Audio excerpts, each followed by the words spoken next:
they found a small lesion on my prostate. Right. Getting cancer in a stage 1 versus a stage 4, Uphill battle. Game changer. Right. game changer. All these thoughts come into your head like, oh my God, what does this mean? Is it cancer? What do I do? I will not be caught off guard. One of the biggest things that we target autoimmune diseases. And autoimmune diseases are on the rise. It's crazy. Yeah, they really are. Yeah. It's crazy. There's new ones popping up. We have multiple clinical studies ongoing. Hopefully with the clinical studies, once it gets drug approval, we're pretty confident we're going to get one of those across the goal line. What are some practical steps that they could take to slow down the biological clock? But ultimately, you look at the key thing to longevity is caloric restriction, and genetically tested them all the way through until they die. And we'll do this, and people don't do this. Let's take a step back, grow it one more time, the aberration appears again, and we'll say, uh-oh, then we got to contact mom, we have to contact dad, we need you to test baby. 100% of the time, there's something wrong. Wow. We predicted it.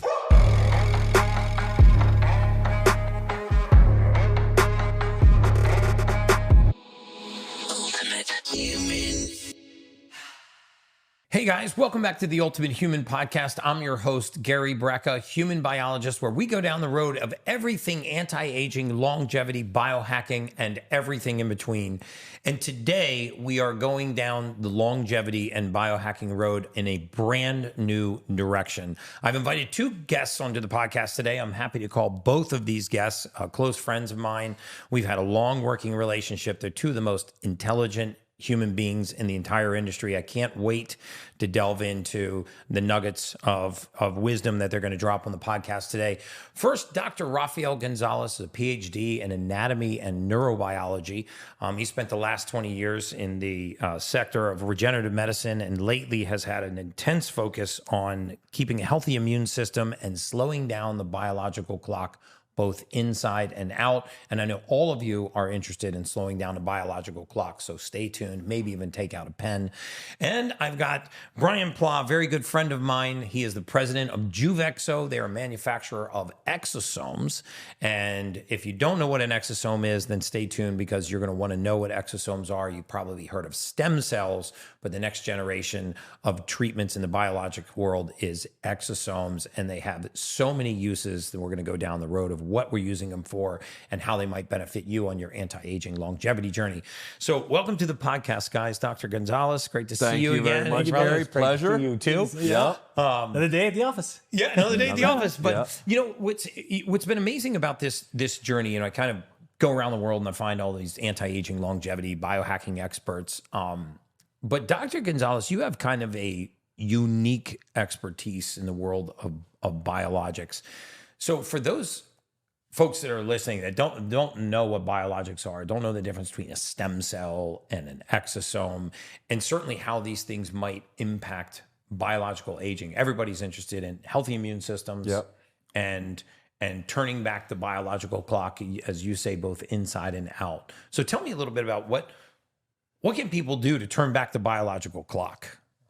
You can start off, I mean, you essentially know you can start off with the baby steps, the stuff that you're doing right now, which is fantastic. Focusing on diet, focusing on, specifically nutrition, because the only thing you have most control over is what you put in your mouth. Yeah. Supplementation the right way, exercise. If you're able to exercise in the right way. There's a ton of studies out there just focusing on what does exercise do? What does nutrition do? We've talked about before in the context of longevity, slowing down cells from dividing, which is what's key to longevity. Slowing down cells from dividing is a key to longevity. Yep. Okay. So because if you think of, for instance, the day that you go and eat that delicious slice of pizza, what transpires when you have one slice of pizza and then don't you have the urge to have another slice of pizza the majority of times? And then your gut's on overdrive. What has to happen? Cells have to divide. In the gut, cells have to, you have that not only there, but metabolism starts playing in place. The liver, now you have cells involved in the liver. There's a lot of cells that have to come into play. And ultimately what ends up happening is cells have to divide. And when cells divide, it causes aging.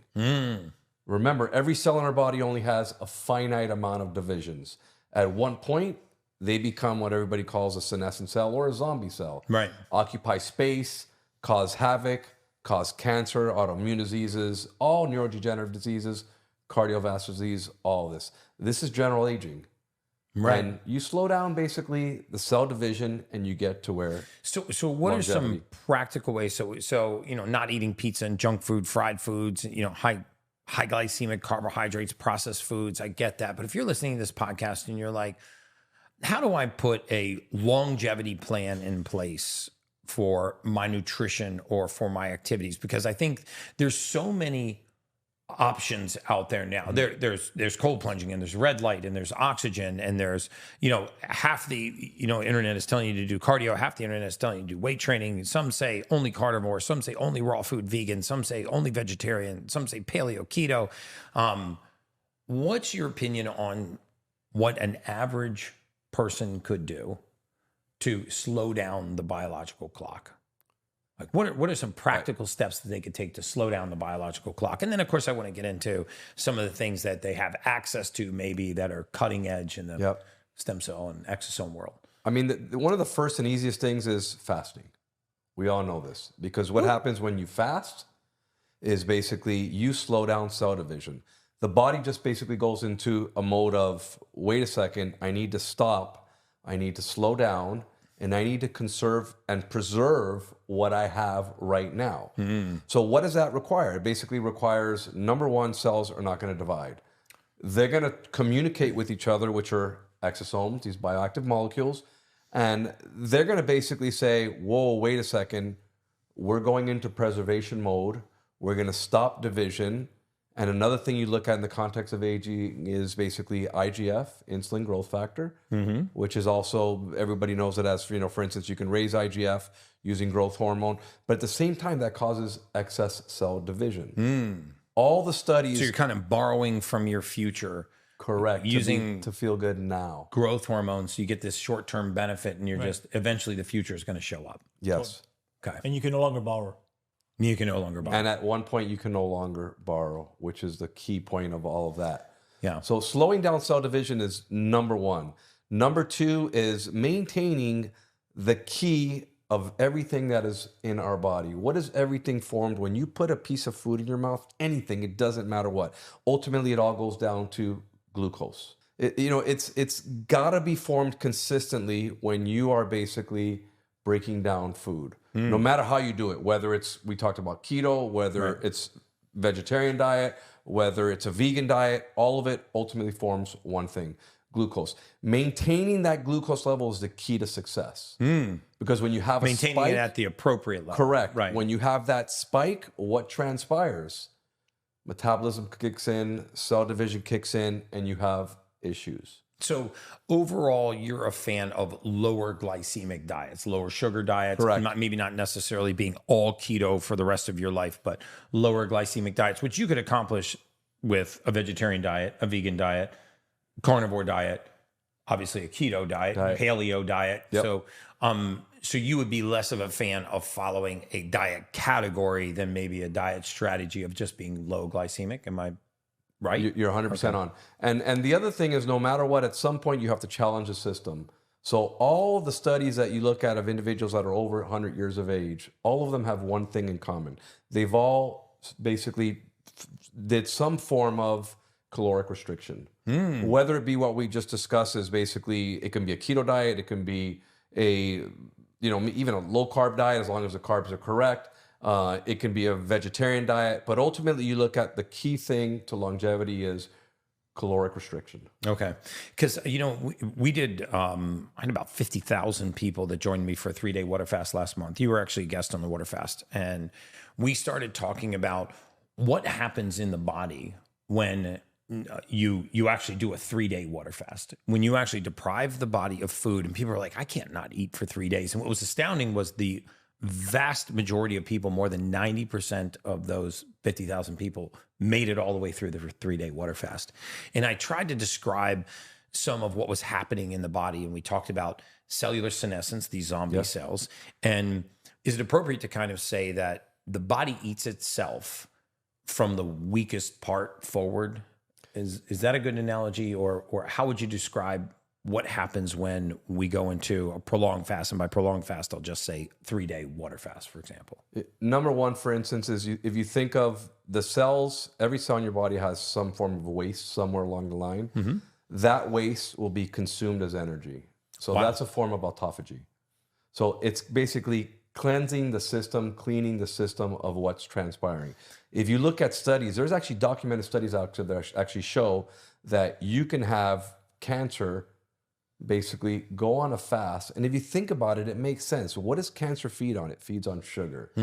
It feeds on bad nutrition. It's the number one consumer of your nutrition when you have cancer.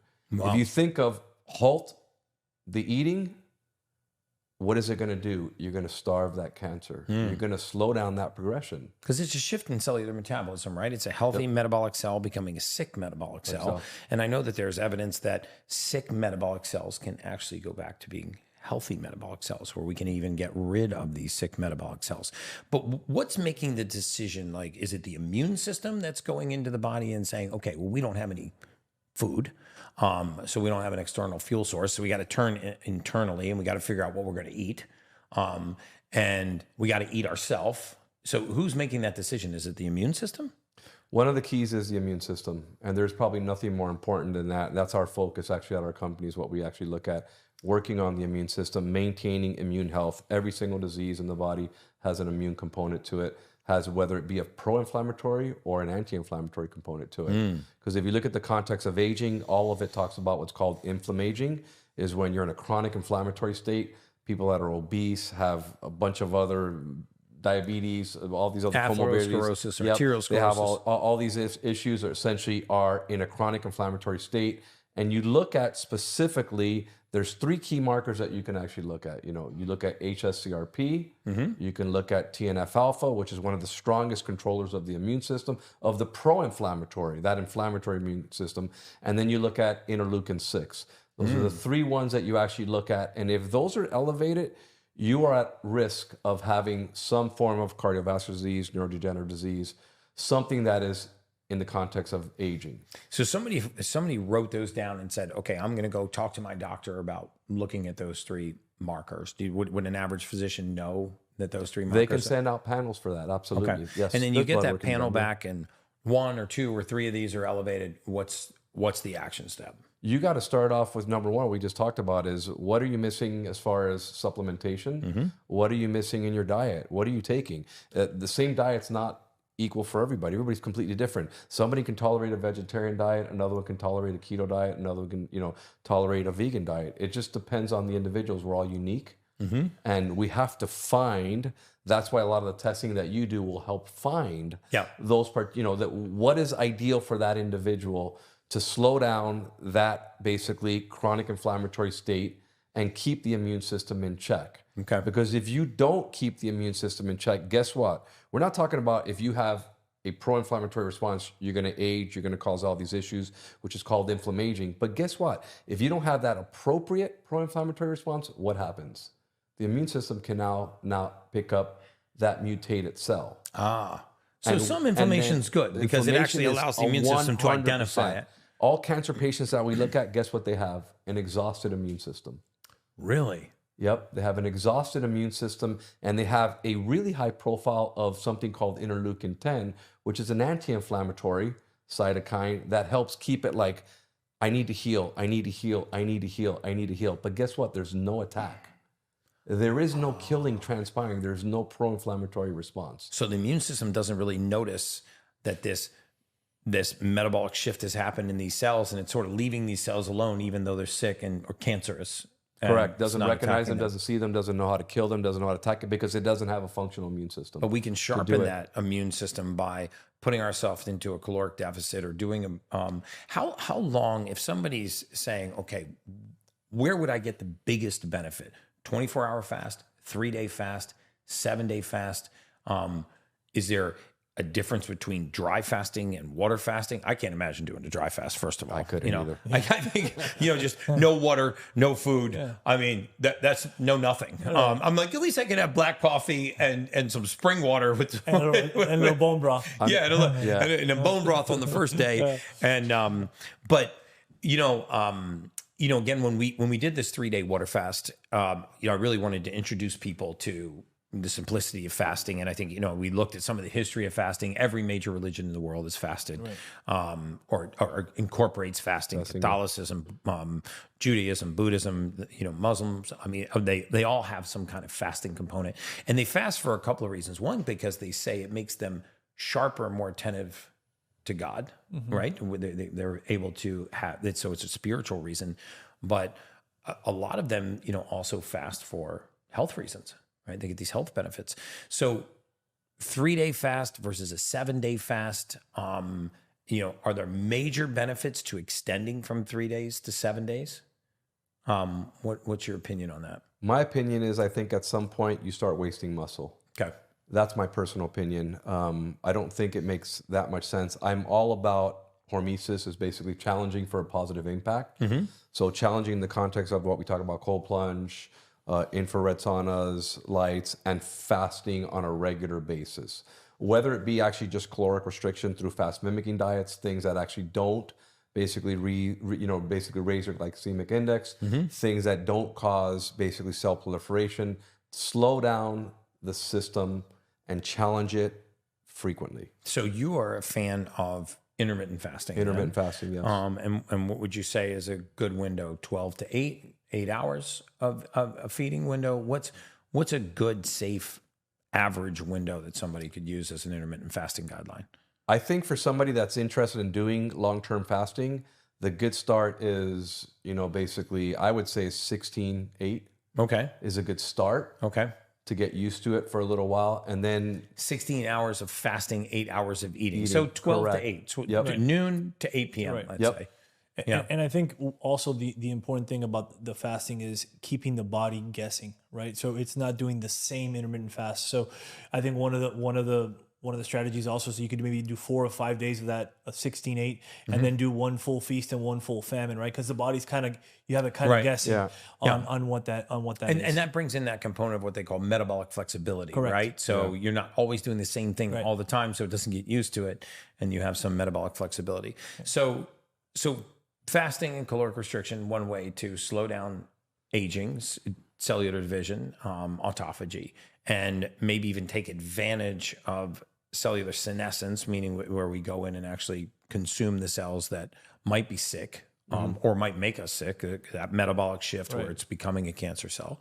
And if somebody wanted to take the next big step and said, okay, I'm pretty woke to diet, exercise, fasting, what are some other roads that I could go down? I know that you guys are, very well versed in the stem cell and the exosome world, and I'm fascinated by exosomes. So, I mean, what is an exosome? I mean, for those people who have never even heard that term, what is an exosome? Why should we be thinking about it? An exosome is, so if you think of it, it's 1/1000th the size of the cells. It's a nanoparticle. So it's secreted by the stem cell. And what we feel, as we know, a stem cell is an undifferentiated cell that is releasing the exosome and is sending that message to a damaged cell to basically do what it has to do to right itself. So what we're seeing is that the exosomes now are carrying this, and kind of the way that our science works is that we're not just a pure exosome product. Because I like to use the analogy, right? If I'm putting a soccer jersey on you and I'm putting you on a soccer field, you're going to play soccer. So we're conditioning the exosome to perform a particular function.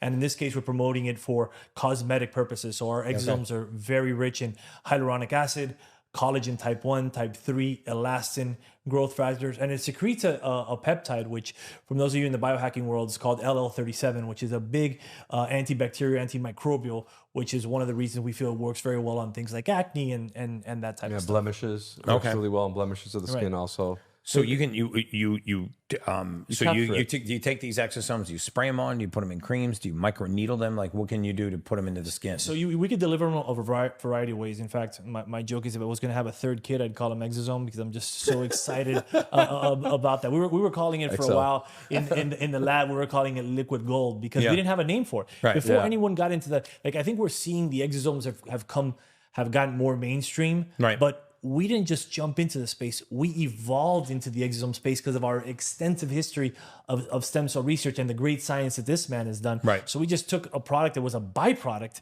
And for a while, they thought exosomes was garbage. there was no value in it. And we came to see in time that it's extremely valuable. Potentially, it's the whole reason the stem cell works is because the exosomes carry the correct message. Well, I know a lot of times when you have an inflamed cell, for example, you bring nutrients and other things to the wall of that cell, it doesn't let it in. It's almost like having a heart attack on the floor with the paramedics locked outside your door, right? Their proximity doesn't matter. But an exosome being roughly the size of a virus, a thousandth the size of a cell, it would just pass right through the cell wall, right? So it can carry growth factors and hyaluronic acid into the cell. Well, basically, it binds exactly what you just said. So if an area is inflamed, everything in our system sort of works as a lock and key system. There's a complementary sequence on a lock and key. It's actually a ligand and a receptor. Ligand, let's say, is the key. The receptor is the lock. And then what it normally does is actually binds to a receptor on the outside, and then it'll either internalize it, and it'll take that message into the cell, and it'll tell the cell, produce X, Y, Z. For instance, let's just say, I need you to produce hyaluronic acid. I need you to produce collagen in the context of what we're doing for skincare. Do that. But priming them to force that outside, because there's not enough evidence out there, on basically collagen. Collagen is the most abundant protein in your body. There is nothing more important in your body. I mean, this 3D that we live in is primarily collagen. Okay. Yeah, it's crazy. I mean, it's just a crazy thing to think about. And secondarily to that, you think of hyaluronic acid. It's the second most abundant that you'll actually see in your body too. Really? Even though it's not a protein, but it's still the second most abundant thing that you actually see in your body. So it's really, really important. I mean, all your joints are full of hyaluronic acid. It's what actually causes the cushioning, the ability to to maintain the fluidousness in the joint, the movement, all of it. Yeah, it's exactly. It's a WD-40 of our joints. Is it true that hyaluronic acid holds 1,000 times its weight in water? I read that somewhere, but it wasn't in a peer-reviewed journal. There's different forms of it. The high molecular weight one will. Okay. Yes. So it's massive. We're talking. So obviously, if you put this onto the skin, right, then it's going to help the skin stay moisture. Yep. Right. Correct. Okay. And back to the question you're saying, how do you apply it? So we could get it. The idea is to make injuries to the skin. So we could do it via microneedling. We could do it via thermal devices. Some machines like Morpheus, ablative lasers, kind of to create that injury to the skin to help the exosomes penetrate to get down to where they need to get to. Okay. So you create controlled trauma, and then you put exosomes onto the skin. And when it heals a lot better. And it's amazing the amount of downtime that it minimizes when you're seeing, usually when you've seen traditionally you're doing a microneedling or a laser procedure, you're really red for a while. I remember what was it, Kim Kardashian's famous the vampire facial. That went so viral because it looked like your face had been burned into fire, and then and then of course it looked beautiful afterwards. But so that was what massive microneedling. That was actually with PRP. PRP. So that's kind of yesterday's science. Correct. Right? That's a target. And so now, could you take your... We're now on PlayStation. Rafael made a funny. The scientist made a funny. He's not just smart. He's also funny. But yeah, we've moved on. We've moved on that front, and now, like I said, it's become so mainstream. And also, what we're seeing in hair. And I know for many years you would see that commercial. You're like, I'm not only the hair club president, I'm also a member. Right. I mean, I've actually, and there's nothing that I won't try myself. And so we came out, he came out with a new version with recombinant hair proteins. And what we're seeing is like Chia Pet, if you see on that sense, and how it's being applied. So a lot of these doctors are turning onto it and seeing how now we're regenerating without the use of drugs. Hair follicles and thickness. And so where my mind goes is like, okay, well, you say that these things come from a stem cell. So first of all, where do the stem cells come from? Great question. And because stem cells contain DNA. Yeah. Right. But exosomes don't. Right. You can remove the DNA. Okay. So my first question is, where do they come from? Are they safe? If they came from another human being, how do I know I'm not getting what they had? Right. And are they legal? I mean, are they FDA controlled? Are they done in sterile laboratories? So walk me through the process. So cosmetic use, anything if you use for topical use, it's just a cosmetic use, and that's about it.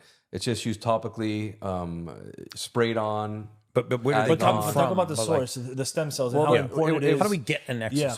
Well, an exosome comes from any cell in the body. If you think of the simple thing of what we talked about, that slice of pizza giving you a stomach ache, and then you feel like crap because your head hurts and etc. how did that signal get from the gut to the brain? It's that neural access that we actually have. And basically, it's a communication that's basically gone from here to there. It's a protected communication. Similarly to, you think of, you need more testosterone in the testes. A lot of times, you know, the pituitary gland signals all the way from the pituitary all the way down. It's protected. Right. It's protected. Every cell in your body actually has an exosome, produces an exosome. Okay. So they have to produce an exosome to talk to their neighbors. Cells like to be in homeostasis, be happy, be feeling well on a consistent basis. How do they do that? Is by communicating with each other and exchanging needs. Okay. So if I need, you know, Gary, give me a hand, I need some help picking up this package. It's similarly what transpires actually in our bodies with cells. I need help, I want to stay alive, and I want to be happy and healthy. Okay. And the exosome is what does that with every cell in the body. So my question is, if they're derived from a stem cell, where do you get the stem cell that's a to great produce question. the exosome? Like, what's that process? Right. So the process that we've undergone has been arduous and very, very lengthy. And essentially what we looked at, we spent years in probably about, I think it was like 2007, 2008, studying all the different types of stem cells. So we have stem cells from fat in our body. We have stem cells from bone marrow in our body. We have brain stem cells. We just talked about earlier Placenta. about, placental stem cells, amniotic stem cells. But what we tried to look at was what is the most abundant, number one, and think of what transpires when a mom has a baby. So you have the umbilical cord. The umbilical cord is the best that's out there. The reason why, if you think about this logically, what does it do? It's the conduit of life. Right. It's basically what supplies the correct nutrients from mom to baby. Not only that, if you think about it logically, how is it possible that dad's DNA is in there and the baby's not rejected? It's because the immune factors that can help it so it's not rejected. So it basically suppresses an immune response that transpires. So the baby's getting nutrients from mom that also contains dad's DNA. Wow. So this conduit of life is full of essentially life. And it's mostly composed of, you think it's a hard rope. For those women that have had babies, you've seen this. For dads like us that we've actually cut the cord. You say, how hard is it to cut that thing? You're like, whoa, what the hell's going on here? Yeah. It's mostly hyaluronic acid. But they give you bad scissors sometimes. So you harvest the placenta, right? We harvest the cord. The cord. cord. We don't use the stem cells placenta from because the the cord. placenta is a filter. Okay. So we avoid the placenta because it's a filter. It filters out anything that's bad. That's why we avoid that. Okay. The amniotic fluid and the amniotic is basically, the amnion itself is mostly epithelial cells. It's also somewhat of a barrier and filter. And then the amniotic fluid contains mostly, if you think about what it's supposed to contain, it's a bunch of antibodies. Right. Is what it mostly contains. Wow. So it helps with all the cushioning. The cord itself is the conduit basically of life and all the nutrients, majority of all the nutrients. We harvest the cord itself, and our technology, we spend years developing this technology. We actually have clinical studies actually here in the United States, and we license this technology to an outside entity in Mexico that does some of these therapies too. And we just take a section of cord this big, and it's all about the diet.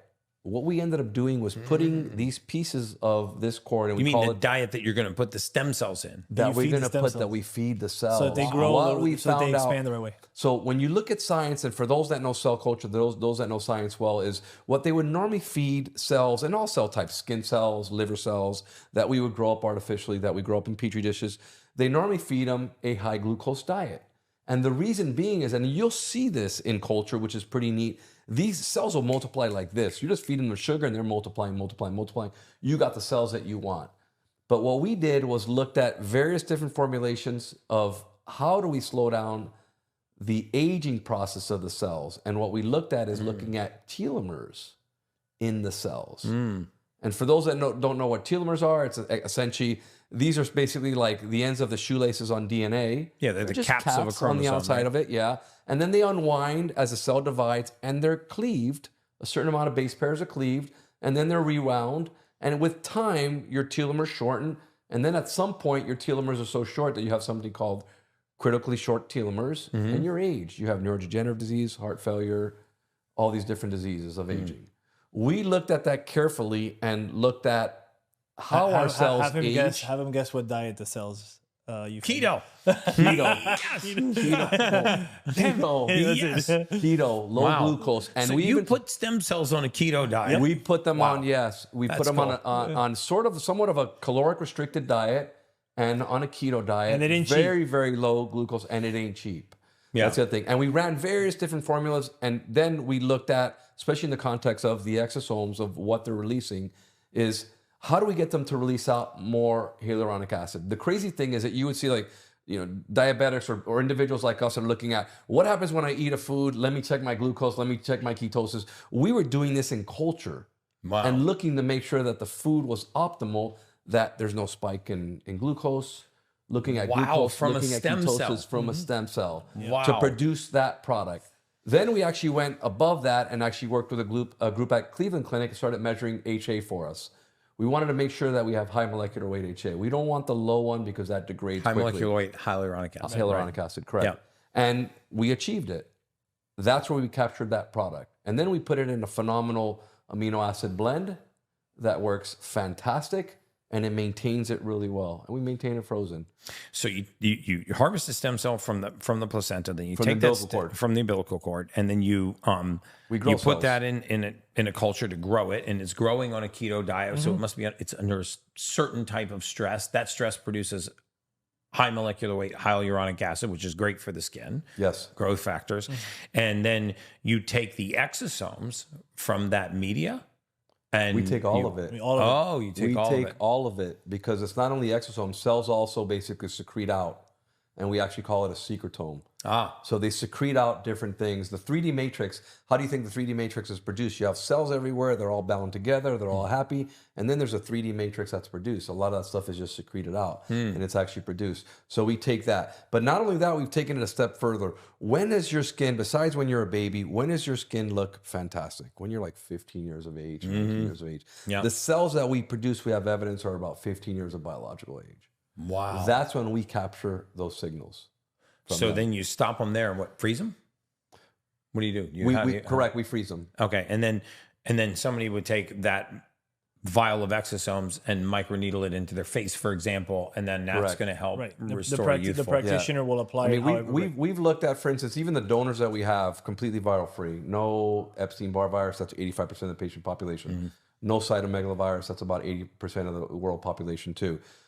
Actually taken the cells before we actually expanded them massively and genetically tested them all the way through until they die, until they aged, to make sure there's no chromosomal aberrations. You'll be surprised how many cords we've actually gotten, and we'll do this, and people don't do this. And then all of a sudden, we'll get an aberration, and we'll say, uh-oh, let's take a step back, grow it one more time. The aberration appears again. Then we got to contact mom. We have to contact dad. We need you to test baby. 100% of the time, there's something wrong. Wow. Yeah, which is pretty crazy. We predicted it. Yep. Wow. We've actually helped mothers with this because now the moms know and the dads know what they need to do. You know, they got to be prepared. For instance, we've seen cases of Turner syndrome. It's an extra X chromosome, which is rare for a baby actually to be born like that. But we've seen cases of that. But guess what? When the baby now goes through development, they know that they're going to start seeing the baby's not growing as much. The ears might look unusual. The jaw and the head actually starts looking. They now have to put them on hormone replacement. They have to put them on specific medications to make sure they develop normally. Wow. So it's a pretty And this is all just in the process of extracting exosomes so you can use them topically. Exactly. So I think what we're trying to do is create that appreciation where everyone's trying to see from the exosome, but the process really starts at the stem cell front, and no one's asking, "Hey, where's the source? What have you done to test the source of these stem cells that create?" I've seen like some articles asking, is there any way to test if the host has been vaccinated? Does that have an impact? Or not? Because I know a lot of people are asking that about stem cells. The 3 cells, so we have 3 qualified cell lines that we actually use. They were prior to COVID, any form of COVID. And from those 3 cell lines, we can actually produce 1 million doses of 100 million cells that are 15 years of biological age. Wow. Trillions of cells. So all of the stem cells. And even though you're culturing these things and you're expanding these things, they don't lose their viability, for lack of a better word. We freeze them in specific formulations. We go down to, how do we keep them, maintain them frozen in that chronological state? What do we use? What formulations were best? What is the best way to thaw them out? how do we displace basically the dimethyl sulfoxide that's actually put into it that displaces the water correctly? How do we thaw them correctly? How do we maintain them after correctly? What types of formulations? Everything. The feeding, the before and after, all of it following freezing, to make sure that they're healthy, vibrant cells that work well. So somebody that's on this anti-aging longevity journey, caloric restriction, clean dieting, intermittent fasting, maybe even a few times a year, a prolonged fast. If they're really interested in their skin, collagen, elastin, fiber, and improving the tone and texture of their skin, exosomes applied topically, you think is the next revolution of skincare. As long as it's a right exosome. Right. And where else, down the road, 10 years from now, because I know you have several clinical trials underway here in the States, where are we going to start to see exosomes and stem cells in the world of longevity, aging, biooptimization? Where are we going to see that in 10 years? Because I know there's restrictions right now. Right. Well, I think the idea is hopefully with the clinical studies, we have multiple clinical studies ongoing. So we're pretty confident we're going to get one of those across the goal line. So what happens is that once it gets drug approval, then kind of like drugs like a Viagra, right? You're able to use it off label potentially for other benefits. Okay. And since we've already seen so much of those anti-aging and mitigation of chronic inflammation, we're very confident that we'll be able to see that more. And the idea is to have off-the-shelf stem cells, not stem cells that you're getting from someone for as young as we may be that are older in quality, right? Right. Yeah. Yeah. Because our stem cells are the same age as we are, right? Correct. Yeah. Yep. And so down the road, we could see this branch into things like looking at treating the inflammatory conditions that go with aging. Correct. You call it inflammaging. One of the key things that we actually learned with one of the studies that we actually did was we know that our cells, the cells that we use, can help regulate the immune system. And if you think of there's nothing more important than that.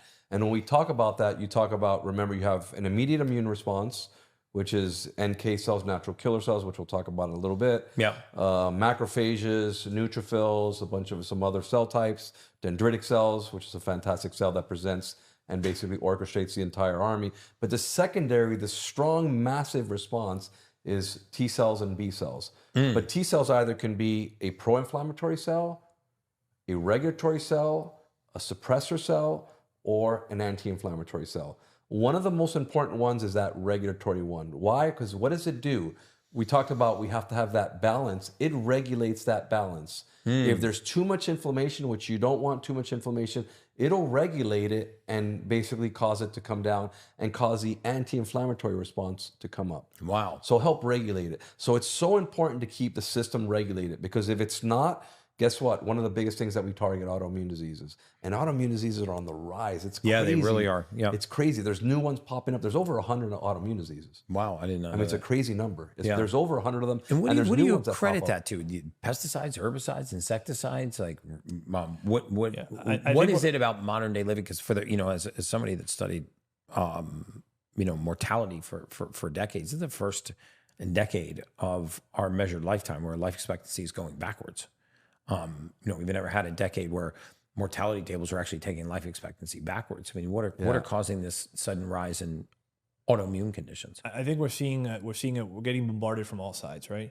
It's in our water, right? We're seeing the microplastics and all the toxins in our water. Talk about that. Yeah. We're seeing it in our air, right? We're seeing it in our food source significantly. I mean, look at what a good job you do at kind of relaying the message that we're even organic. I mean, what is really organic? How can you really vet? We could do more vetting on our stem cells than you can on your organic food. Yeah. To that level, right? But no one's really testing that stuff. So if we're being bombarded, we can only do the best job possible. But it's mitigating all of those environmental factors, and we feel that. Ultimately, I think you touched on it earlier, which is the diagnostic testing, right? So we have to go back to what is the source. Some people may be more sensitive to particular toxins than others, right? Right. So if you run heavy metal toxin panels, you're testing for microplastics, you're testing for molds, and you get a very wide panorama of what's going on with a patient. You're trying to identify two things: what are their deficiencies and what are their goals? And you're not going to be able to fix either if you're not removing the source. So we have to get to the source first, because the best stem cell, the best exosome, the best keto diet will only do so much if the ground is polluted, right? And if you think of our computer, I always love to give this analogy, right? Where our computer over time starts to slow down, right? Because what happens? We keep putting more and more and more crap into it, Right. So it starts accumulating. The cache starts to build up. So sometimes you take it in, and just by clearing cache, removing the source of the clogging is sufficient for that computer to speed up. So it goes back goes back to the fasting thing. Yeah. So what are some other things that we can do to improve the immune system and slow down the biological clock? One key thing is, you talk about it every morning, sunlight. Wow. Vitamin D. I mean, that's like one of the... Nice to have a PhD back me up on sunlight. But there's nothing, but there's First really night. nothing more important than that. Because going back to that, the question is viruses. We've now been challenged with another virus. We're now going to be challenged soon, probably with another virus that's coming on the horizon. And the immune system gets tapped. You have to, diet, supplementation is important. People are like, oh, well, wait a second. I don't know how many people, you've probably seen a ton of people. I spend all day in the sunlight, and then you go test them. They're vitamin deficient. Yeah. They're vitamin D deficient. Right. It's because you're not absorbing. Your gut's not working correctly.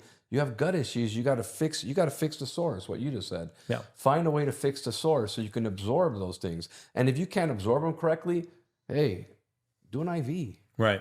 Go get some vitamin D supplementation or whatever, IV nutrition, to make sure that you're getting the right supplements into you. Yeah, I'm a huge believer in targeted supplementation. So we have, fasting, exosomes for topical skin. We know that aging is an inflammatory condition, inflammaging, caloric restriction, non-processed diets.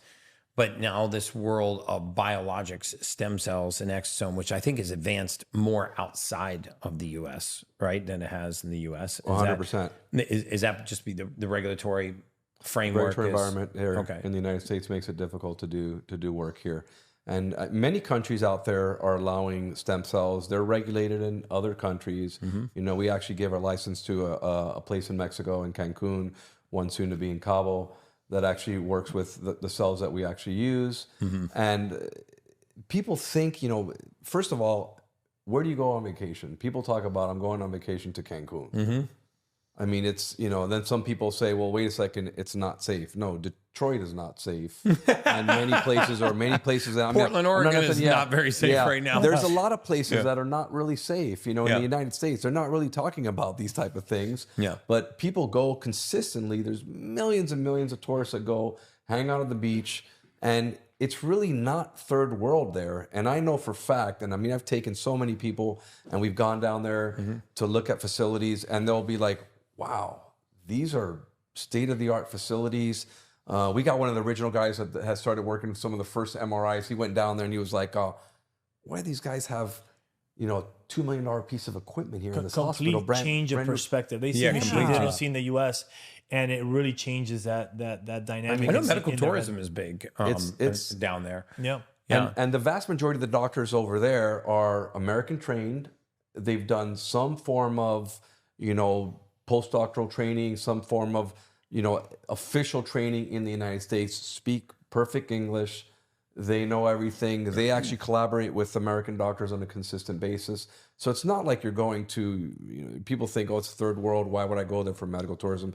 Because guess what? A lot of stuff is actually state of the art. We see a lot of these stem cell clinics, Cancun, Colombia, Panama. I mean, they're in other countries, but pretty renowned people go down there and get these treatments. I mean, so if we were to peek behind the curtain a little bit and say, what is some of the most promising prolific research that you're doing that you think will be on the horizon? I mean, whether it's on improving the immune system, whether it's on stem cells, you either have to get it done outside the country, or maybe it's going to be available here in the States in 5 years or 10 years. Like, what's some of the most promising, like what blows your mind and gives you that Perry Mason moment, like, ta-da, this is freaking awesome. We just aged ourselves with a Perry Mason reference. Yeah. You did? You did.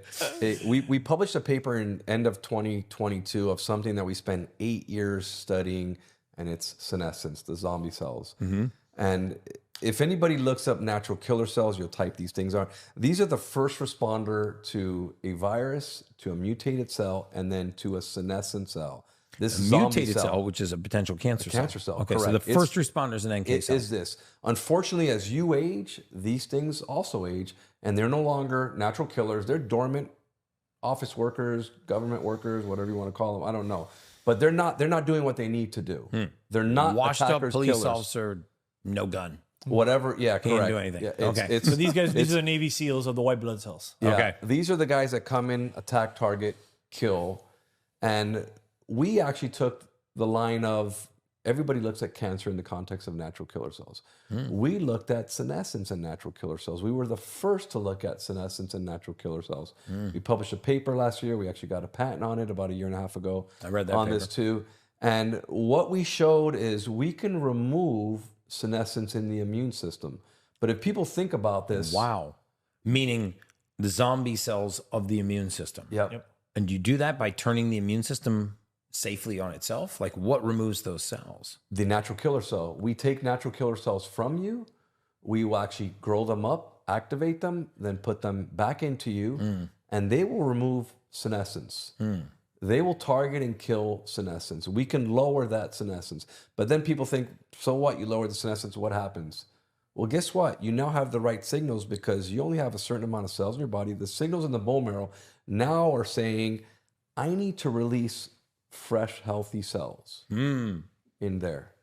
Senescence is consistently happening Yeah, in because our body. when you remove cells, remove red blood cells from the bloodstream, the bone marrow replaces those red blood cells. So you're saying that if I remove senescent immune cells, like dysfunctional, sick, old, tired, non-functioning immune cells, I'm going to replace them with healthy, functioning immune cells, sort of rewind the immune system? Two to 3 billion. If you think of every day, every single day, we lose over 300 billion cells. That's a crazy number. That is. Every single day. It's mostly red blood cells, but it's a lot of cells. And your system just turns them over and produces new ones. Right. This is going to be similar to you remove that, and now the system has to regenerate. And ultimately, this actually started off with, in 2010, there was a publication that came out that they essentially took a senescent mouse model, and they took that senescent mouse model that couldn't walk the maze, had no hair, had no muscle. Then they took a healthy one, and they basically... So was that just an old mouse? And it's a model, it's a knockout model that basically has a gene missing that causes it to be senesced. Ah, okay. Then they actually took a healthy version, connected it to it, and then they noticed. I read something about this. Yeah. Yes, so it's I remember reading this study. it's an experiment that they connected to it, and what this mouse that was unhealthy grew hair, grew muscle, was able to walk the maze after. Right. Basically got younger. When they went back and looked at what had transpired with the organs and everything, is the senescence was gone. Wow. And the mouse So what happened? The healthy regenerated. the mouse that was healthy, its immune system went in and fixed the sick mouse. Is that essentially what happened? Wow. Yeah. Is that why Brian Johnson is putting his son's blood into his body? Did you hear about that? That's plasma. Yeah, he's using the plasma proteins. Yeah, there's evidence that actually plasma works well too. Okay. Yeah. So I wanted to ask you a question. Obviously, if I would have told you... Wait, this is my podcast, dude. I'll ask the questions. Okay, but if I would have told you you had the weight, look at how much good you've done, how many people you've gotten your message. Oh, stop it. No. But listen, what I'm getting is that imagine if I told you you had to wait 8 years, 10 years to see the results of that. You would have said, no way, I'm not getting into this. Right. So that's what happens with a traditional drug route. So if we have to wait that amount of time to get some of these things across the goal line, then, we're passionate. We want to help people just like you. And so being able to have these licensed technologies outside the US that could get these treatments to people, we're changing lives every day. So those are the kind of things that are available outside the country. You can go to Cancun, rewind your immune system. You can get some of these biologic treatments. I mean, I think it's just fascinating because what's interesting about all of this science is that we're actually just finding ways to enhance the body's ability to do what it does best. Exactly. Which is a really interesting thing that continues to strike me being in this industry and in this business, is that a lot of the science seems to be coming full circle. And we're not like looking at chemicals and synthetics and pharmaceuticals. We're actually looking at how do we better tap into the body's resources to heal itself. Totally. Right? So platelet-rich plasma, PRP, most people have heard of, putting it in knees and hips and shoulders and joints to kind of accelerate healing. Now you're talking about taking exosomes from stem cells, putting them back into the skin to regenerate the skin, maybe even using our own stem cells. What about all those people that have all those moms that froze their cord when they gave birth 5-10 years ago when they started freezing the cord. Is there a possibility they can unfreeze those and get stem cells from those? I mean, there are the promising treatments with those kinds of things. I have people ask me all the time. I mean, maybe the context behind, I think it's fear-based. Like, yeah, I'm having a baby. I should freeze the cord. But let me tell you, it's smart. It is. Because it is smart. And the reason why it's smart is because you never know. Your baby can be born with a blood deficiency, a cancer, or it can happen within 6 months, a year, whatever it may be, due to who knows, you don't know it. Genetics that's gone bad. And it can happen. And it affords you the opportunity to have something there that's naive, that God forbid your child has to basically, get chemotherapy, get radiation. We can now rebuild that blood system to make it healthy. So you're a fan of mothers if they can. But there is a caveat. Freezing. But there's correct. Yeah, there's a caveat. There's a caveat to it because it only works up until a certain amount of weight. There's a formula to reconstitute the blood system. So once a child hits about 5 years of age, that formula no longer works, and you basically have to find other units and other matches. You have to find what's called the compatibility matches to actually do it. If your child is 10, 12, 15, you might need 3 units. You might need 4 units. You have to dig outside to find matches. I got you. Yeah, and you also cannot ask wherever it's being held, hey, could you just send me back the cells and I'll take care of it? It has to be for a range of conditions that are approved by Blood the conditions. FDA for that. Blood conditions, and correct. it'll never be shipped to you as the client. It'll be shipped to a medical facility only under one of those conditions. So it's very important to understand that. Anything outside of that, you will not be able to use it. And as Dr. Gonzalez said, after a certain age, it's also not sufficient because they're not expanded cells.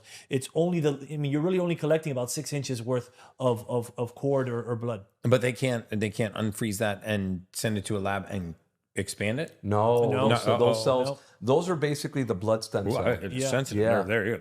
Oh. No. It's crazy talk. I mean, wow. We just talked about expanding cells, then I asked about it. You guys it's like I just dropped a fart in a room or something. Like, whoa, Blasphemous. how dare that was crazy talk. It's a different stem cell, and that's where people get confused. It's okay. a blood stem cell.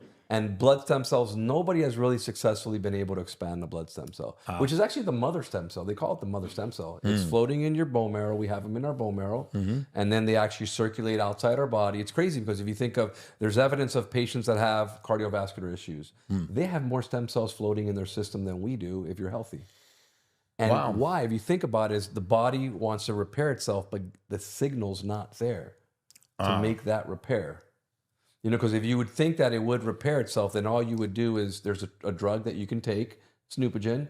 You can actually stimulate the bone marrow to secrete out all these progenitors and stem cells into the circulatory system. And there's been a study done on that. The heart should heal. Right. It doesn't heal. Wow. And it's why because is the signal's not there. The signal for the stem cell to recognize, to say, I need to heal to make this the tissue. change, to increase vasculature, to release the right exosomes, to make the right changes that are needed to help heal the heart are not there. Right. So then somebody that's on this anti-aging, this longevity journey, they're really, there's a lot of topical skin kind of options available for them. But if they really want to look at improving the immune system or exploring stem cell therapies, they really got to go outside the U.S. I would suggest it. Okay. Yeah. That's what, because even stem cells from yourself, the second you try to use it systemically, it's also considered a drug anyways. I see. So you would not be able to apply it that way. Because they can get stem cells from your fat, right? They can get stem cells from your bone marrow. They do bone marrow aspiration. It's a small amount, though. Yeah. Right. But as for the FDA guideline, the cells, there's 3 real kind of conditions that you could use. So it has to be homologous, which is the same type of use that the cells were doing before they got pulled out. And from you. It has to be autologous from yourself. Right. And then minimal manipulation. You cannot manipulate the cell in any way, shape, or form. And if those 3 caveats are met, you could apply it. That's why. So if I've got a bad knee, can I take stem cells from my hip and put them in my knee? Your knee, yeah. And is there any benefit to doing that? There's definitely. I mean, it's a trick question. I know that there is. But no, I'm asking for the audience. Yeah. There is benefit, but you have to think of it as, once again, they use that key term stem cell. They use that key term exosome. But what you're really getting is a needle in a haystack. But ultimately, you look at the factors that are contained in that needle in the haystack, because there's growth factors in there. For instance, if you look at bone marrow, you extract bone marrow out, and the percentage of, you have a glass of bone marrow, and that glass of bone marrow, the percentage of stem cells you were having there for an average 40-year-old person is going to be 0.0000001% Of stem cell. of stem cells. If I pull the bone marrow. If you bone pulled the marrow. glass of bone marrow, that's how much stem cells you'd have in there. It's like what we. So then what is the benefit of tapping my bone marrow and doing bone marrow aspiration and putting it into my joint? There's other cells there. Okay. So you have immune cells there. You have naive immune cells there. You have an endothelial cell. That's actually the cell that lines the vasculature. And all those have proliferative effects. They have healing effects that can actually work too. Okay. Even though there may not be that many stem cells, but there's factors in there that can help heal. Okay. Beautiful. Well, guys, that is fascinating discussion. I mean, I think that this whole world of biologic stem cells, exosomes, to me is like the new frontier. Just, I wish we could accelerate it, somehow. But just in summary, like, what are some of the key takeaways? You speak a lot about fasting. You speak on, improving the immune system. You speak on rewinding the biological clock. What are the big takeaways that you want people to know if they're interested in longevity, quote unquote, anti-aging, biooptimization? What are the key takeaways you want them to have to for me prolong personally, their life? I mean, for me personally, it's number one, think about what you put in your mouth, because even individuals that go get any form of cell therapy, I say you're basically putting a Band-Aid on an issue that you've never solved. Get yourself healthy, because guess what? If you're going to put a cell into an area that's not healthy, cell's going to die. Yeah. I mean, these things, people think like, oh, it's going to go inside of me, it's going to regenerate all this. No, it does not. They only last a certain amount of time. It gets lost in the inflammation and everything else. And your own immune system will eat it up and remove it. Get yourself healthy first, then go get that done. Because essentially what you're doing is investing in yourself. It's not cheap. Yeah, I agree. Yeah, and I would just add, with all the precision and advanced diagnostics, is get a wide diagnostic testing, right? Like I said, from the blood work to the gut health. The gut's huge, right? As you said many times, a big percentage of our immune system's in our gut. If that's off, I mean, you've even spoken about the dopamine release, right, and the benefits of that. So 70%. Get your gut right. Do the advanced diagnostics. I mean, there's now companies out there that are offering full body MRIs where you could do, because early detection is such a key sometimes in mitigating a condition, right? Getting cancer in a stage 1 versus a stage 4, uphill battle. Game changer. Game changer. Pre-metastasis, right? So, I mean, for my personal, just a quick anecdote on my personal story. Like, I recently did a full body scan with Pronovo, and they found a small lesion on my prostate, right? So this is my personal story that I haven't shared. And immediately all these thoughts come into your head, like, oh my God, what does this mean? Is it cancer? What do I do? Immediately, get on the phone with a urologist. So, they found it was half a centimeter, which may or may not become cancer. But the point is, I've now got a clean bill of health on the rest of the body. I have one area of focus. I will not be caught off guard. I will continue to monitor this and not beat myself up, keep living my healthy lifestyle, but check this periodically. And God forbid, if it ever does become something, I've already seen it so early where I have a mitigation. Amen. That is great. So I end every podcast the same way, and there's no sort of right or wrong answer to this question, but I ask every guest that comes on the podcast when we wind down, what does it mean to you to be an ultimate human? You want to tackle this one? What does it mean to you to be the ultimate human? It means basically aging gracefully and feeling fantastic. I love that. If you don't feel fantastic, forget about it. I'd rather not be here. Amen. And I would just say, I think you touched on it earlier, is in essence, keep accelerating my body to use as much of its resources to be optimized and not borrow from the future. So that's great. Later on, I'm not being taxed. All right. Well, guys, stay tuned. I'm absolutely going to do a follow-up podcast with these guys as some of their research comes to fruition. Some of these clinical studies that they're involved in come to light and get published. I'll definitely keep you guys up to date. I'll put links to their clinic and their products in the show notes below. If you have any questions about those, I'm sure you can contact their team. But as always, that's just science.